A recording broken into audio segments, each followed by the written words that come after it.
Hello again, everyone. Especially you SinqCup chess fans. So today was round 5. Today's round lasted, geez, it went over about 8 o'clock, maybe even 8:30. I didn't really look at the clock, but it was after 8 o'clock. So it went a long time. It went after over 5 hours. So we have the winners, of course, again, Fabiano. 5 games, 5 rounds in a row. And we have Topalov and Magnus coming back with wins. Our losers were, let me see, I think it was LaGrave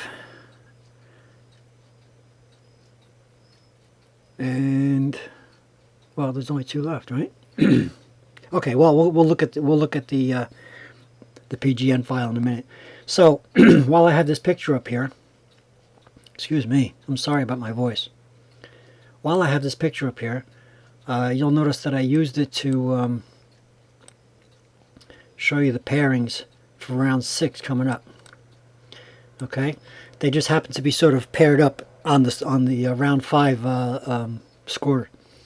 So we have for table 1 or game 1, we're going to have Nakamura and Levan. For table 2 or game 2, we're going to have Fabiano Caruana with Vesel and Topalov. And for game 3, we're going to have Magnus Carlsen and Maxime LaGrave. So there's the pairings for round 6. But for this round, let me go ahead and just close this window off. For this round, we had, actually, let me okay.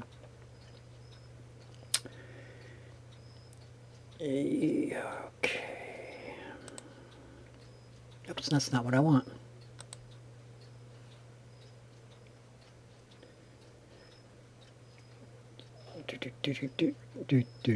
Here it is. Okay, sorry about that. So for this round, we have it was, of course, Nakamura and Carolina, Aronian and Carlsen, and Topalov and Maxime LaGrave.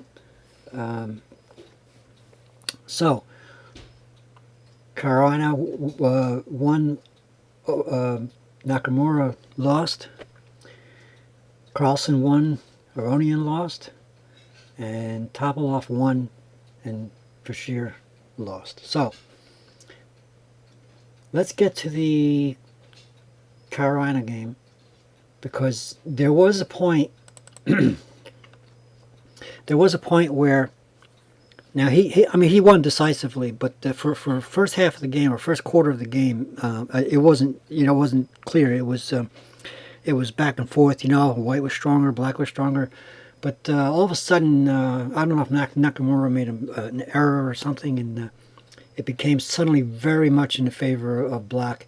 Carolina playing black. So I think let me just sort of get through the opening. It was a Slav defense with some odd sidelines. So let me just go through this, and I can show you that Carolina had a winning move, and he missed it. He later on in the interview, Maurice Ashley asked him in the interview, "Did you see that movie?" And he said he didn't see it until naturally he saw it later. But I'll show you. I'm getting to that point. I think it's around here, somewhere around move 40-ish. Here it comes. I think. Yes. I think it was here.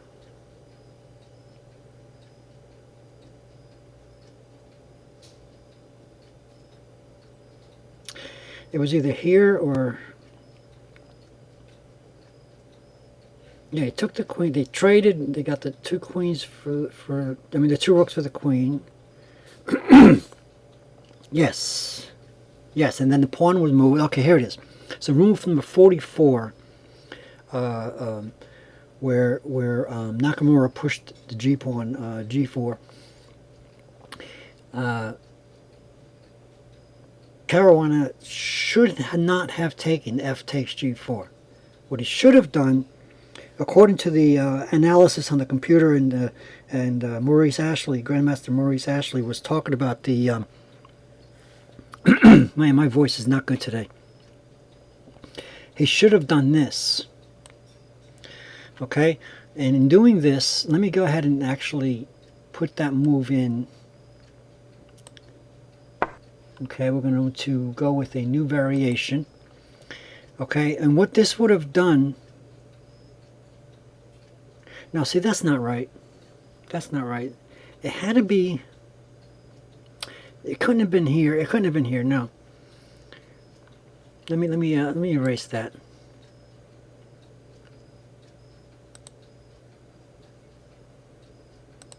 Okay, delete variation. It had to be somewhere where the queen was already in here.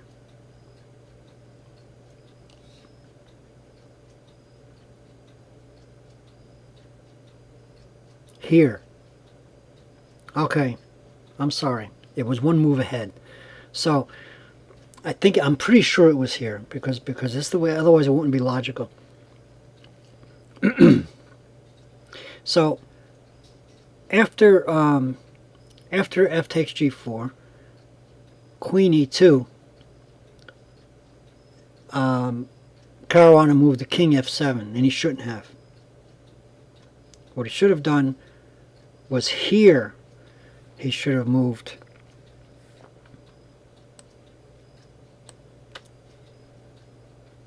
okay, so that would have done is in other words, if White had taken, but even if he hasn't, even if he didn't, it would still have been a capture of the queen.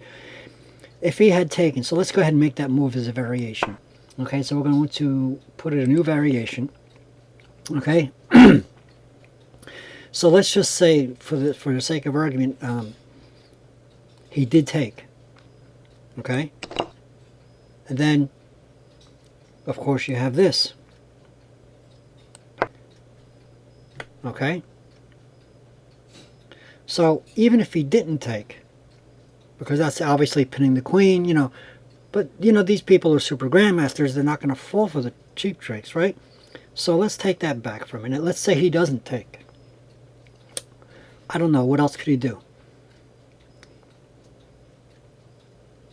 Let's say he doesn't take, I don't know, maybe he's going to move the queen now anyway. New variation. What if I did this anyway? Can I do that? You see, even if he took the queen, it would be you know, he gets his queen back, and it would be a rook for bishop. Rather, it would be a rook up.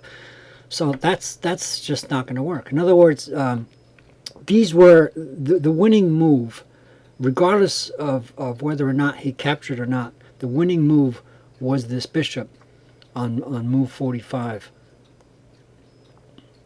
Okay, so there you have it. That was the explanation, but it didn't go that way. It went a different way, and then it went many moves after.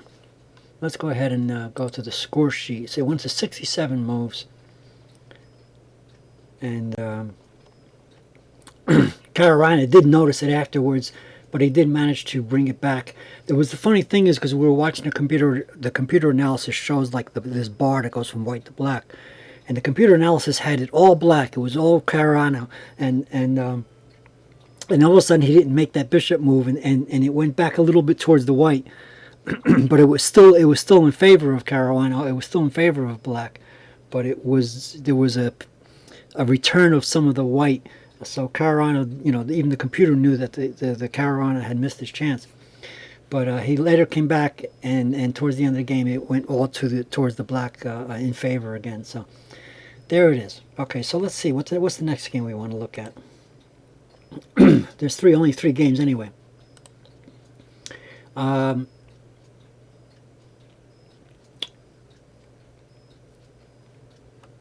I wanted to show you the Topalov Maxime Fischer-Lagrave game. The Aronian Carlsen game, it was, you know, balanced back and forth through the whole game. Carlsen ended up pulling a win out of it. barely. But I'm not going to go into that game because I'm not going to be able to analyze that one anyway. But I wanted to show you something about this particular game because the rules of chess haven't changed for about 500 years. We've been, in other words, you can go back and you can figure out, Thomas Jefferson's games and stuff. You can play them and know what kind of player he was. Because it was about 500 years ago, give or take.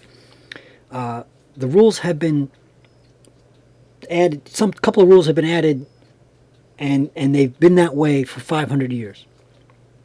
The French, and this is why I want to show you this game, because we're talking about the Frenchman player here, Maxime Legrave. The French are the ones that introduced the En-Passant. And we wouldn't have such a, an exciting game, chess wouldn't be as exciting today if it wasn't for that. And the Queen. The Queen used to only be as, about as powerful as, it was a weaker piece than the King. So, the Queen being the most powerful piece, the way she moves, and the En-Passant rule were added about 500 years ago by the French. And that's how we've been playing for 500 years. So, when the En-Passant was played, capture here, it was Topalov who captured En-Passant on the French player. So I thought that was, I know it's not really that funny, it's not really that unique, but it was just slightly unique that it was the French guy who made the pawn move that allowed the opponent to capture. So let me just tell you that it was the Najdorf with some variation of the Najdorf. So let me see if I could find the exact time that it was done. Okay, oh, there it is. I knew it was around here somewhere. So Vachir Legrave pushed the pawn. This is the En-Passant rule. And for those of you who don't know chess well enough, and I might actually use this game to demonstrate En-Passant once again in my academy, 2.1 perhaps, because I've already got 2 or 3 videos in there about En-Passant. But there it is. Maxime pushes the pawn, and he's the Frenchman, and it was Topalov who took it En-Passant. Now, I noticed that, speaking of that, you'll see that it says G takes F6. Apparently, they don't use the small letter E's, the small letters EP as En-Passant. I prefer to write down the EP. See, because the way they're doing it here is F5 and then G takes F6. So you know that because there's no piece actually on F6, they're designating that it's the En-Passant rule is to pretend that the pawn was actually on F6 instead of 5. So in a sense, it makes sense, but I prefer the G takes F5 EP. Designation. It's a little longer to write, but I prefer that. But in any case, the way they did it and the way this notation works, even if I went to the score sheet, you can see it says G takes F6. So there it is. And I thought that was rather unique, and it was a very decisive game. In the end, Topalov had a big advantage over Maxime Legrave. Maxime said something about making a blunder somewhere before then. I'm not sure where. I don't even think moving that pawn up was that great of an idea. So once he took En-Passant, it opened up this whole file here and everything. So there you have it. Okay, so thank you for watching. I hope you enjoyed these games. I don't have to bother showing you Magnus Carlsen's game because this video would take too long, and I don't have the analytical skills of doing that anyway. So thank you for watching. Round 6 will be Tuesday, not tomorrow. Today is Sunday. Tomorrow is Monday. I don't know when you'll see this video, but this video is being recorded on Sunday night. The round 5 did take over 5 hours. It took about 5.5 hours. So thank you for watching. I'll bring this to the end of the game. Please subscribe. Any questions? Any comments? On YouTube? And there it is. Thank you very much. Keep on playing.